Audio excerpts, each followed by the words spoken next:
За сайн байна уу? Орой минь. За сайн байна. За.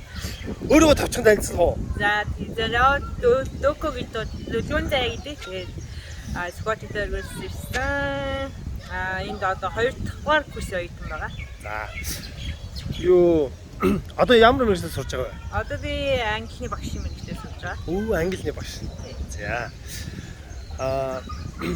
Одоо энэ чи гэр бүлээрээ ирсэн сурж байгаа юм. Тийм, гэр бүлээрээ нөхөр бүлтэй хамт ирсэн. Тэгээ өнгөрсөн 100 ирсэн. 6 дугаар сар дээрээ. Гэвээ хаваад ямар вэ?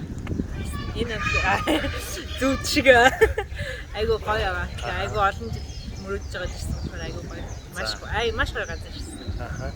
За одоо ингээд ирээдүйд энэ чинь ингээд ирэх байгаа ингээд залуучууд зөндөө байгаа шүү дээ. Тэд нар тандаж хэлэх зөвлөгөө байна уу? За та нар нэг энэ дээр анхаарч ингээд цаг очно можин ч гэдэг юм уу те. Илүү сайн сурч гэдэг юм уу? Тийм хэлэх зөвлөгөө.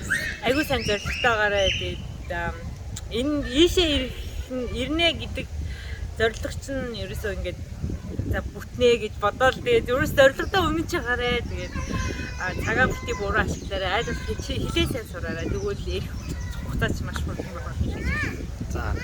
За баярлалаа. Тэгвэл өөрийнхөө англи хэл сурдаг одоо тий гоё аргаасаа нэг аргыг ингээд заадаг ч юм. Энэ аргыг би хэрэгэлдэг, энэ аргыг магадгүй хэрэглээд үзэх арга байна.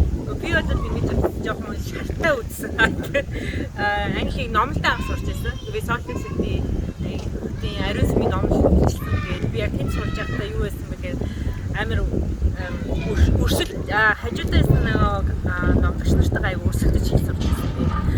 Тэгээд жоохон шалтаа тэгээд энэс нэг хоногоос ядаж нэг 10 үгээр илүү сурчих гэж жоохон хичээжсэн.